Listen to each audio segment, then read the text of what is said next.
नमस्कार दोस्तों EPS 95 pensioner जो हैं कमांडर अशोक राव साहब जी का स्वागत किस प्रकार से करते हैं वो देखिए।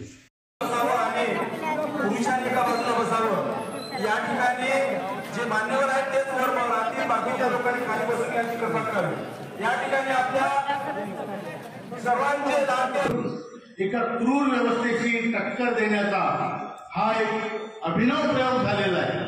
आपण जाणून बुजून नाही केला, पण अन्याय झाल्यावर आपण जेव्हा उठून उभं राहून एकत्र येऊन या मोठ्या सिस्टमशी टक्कर दिली आणि संघर्ष केला, आज तुम्ही विजयाच्या दाराशी येऊन टेपलेले। रुपया पेन्शन असेल त्याला 7,500 आणि महागाई भत्ता मिळायला पाहिजे। आपण जे तिथे फॉर्म्युले दिले केंद्रीय श्रम मंत्रीजींना की 1000 रुपये आणि त्याच्या खालच्या लोकांना 36,60,000 लोकांना तुम्ही त्याची असलेली पेन्शन अधिक 6,500 फिक्स फॅक्टर अधिक वाय म्हणजे व्हेरिएबल फॅक्टर म्हणजे डीए 1,000 अधिक 6,500 अधिक डीए 500 असेल तर 500 अधिक 6,500 अधिक डीए 2,000 असेल 2,000 अधिक 6,500 अधिक डीए या पद्धतीनं तुम्ही जास्त कॅल्क्युलेशन न करता आहे त्या पेन्शन मध्ये 6,500 वाढ करून डीए त्यावर टाकावा हे आपण त्यात स्पष्टपणे नमूद केलेलं आहे। आणि हे करताना तुम्हाला किती खर्च येईल, तो खर्च कसा येईल आमच्याकडून सुद्धा आम्ही द्यायला तयार आहोत। म्हणाले क्या भिकारी कुठली तो आशीर्वाद तो देगा ना, आमच्याकडून काय देणार? आपले 8.33 मालकाचे हे आपल्या सोशल सिक्युरिटीसाठी येतात, त्यातले ते 8.33 काढतात। आम्ही म्हणलं तर आम्हाला 12% घ्या, आमच्याकडून कॉन्ट्रीब्युशन वाढवा आणि आमची सिलिंग 15 ची 21 करा 25 करा, म्हणजे तुमचा पैसा वाढेल। टेम्पररी तुम्हाला डीप ग्राफमध्ये पण लॉंग टर्म मध्ये तुमचा फंड खूप मोठा वाढेल। ते इम्प्रेस झाले दोघेही, श्रम मंत्री सुद्धा आणि वित्तमंत्री सुद्धा, ही पहिली संघटना पालिकेच्यामध्ये द्यायचं आहे आम्हाला। म्हटलं आम्ही गव्हर्नमेंटला लुटायला नाही, फक्त विरोधासाठी विरोध करायला नाही। आम्ही कशासाठी आलो की आमचं म्हातारपण एक डिग्निफाईड साधारण चिंताजनक जाऊ नये यासाठी आम्ही आलेलो आहे। आम्हाला तरुणपणात 2 पैसे कमी मिळाले तरी चालते, पण म्हातारपणात आमची इज्जत ठेवा, आमची इज्जत ठेवा, बरोबर आहे हे म्हणून आपण त्यांना सांगितलं। आपण त्यांना सांगितलं की आमच्या प्रश्न सोडवण्यासाठी ईपीएफओला दर वर्षाला जेवढं व्याज येतं ते पूर्ण व्याज आम्हाला देण्यात यावं पेन्शनमध्ये, तरी तुमचा फंड वाढत राहील, कारण कॉन्ट्रीब्युशन दर महिन्याला येत आहे, बरोबर आहे।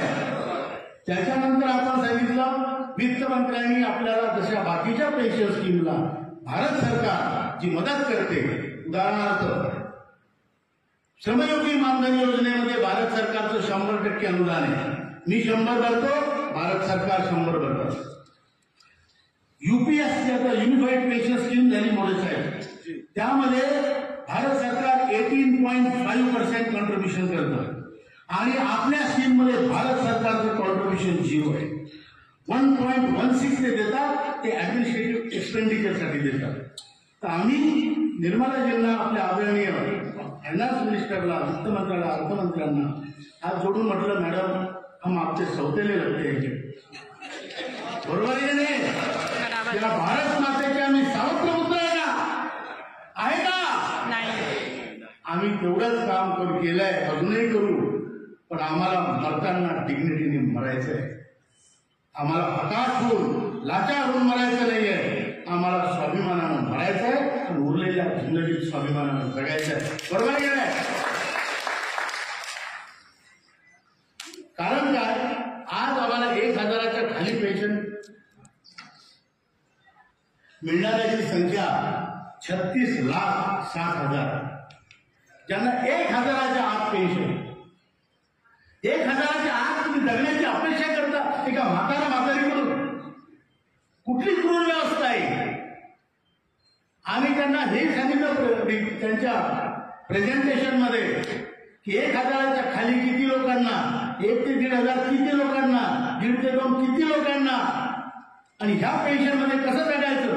एक नॉर्मल आम्हाला काय पाहिजे साहेब? आम्हाला तुमचा राजमहाल नाही पाहिजे, तुमचे सत्तोताज नाही पाहिजे. आम्हाला पाहिजे आमच्यात एवढी क्षमता यावी की जर आमच्याकडे आमचा नातू पंतू कुणी जर आमच्याकडे धावत आला तर त्याच्या हातावर 200 रुपये ठेवण्याची क्षमता आमची पाहिजे.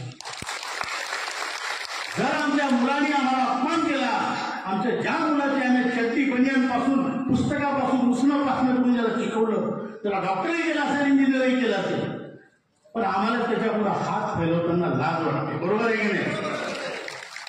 कारण तो एकदा पैसे देतो, दुसऱ्यांदा 500 देतो, तिसऱ्यांदा त्याची बायको त्याला बोलवून घेते. तर तो म्हातारा जुगारगीरला खेळतात काय? बरोबर आहे की नाही? आम्हाला अपमानित होऊन जगायचं नाही.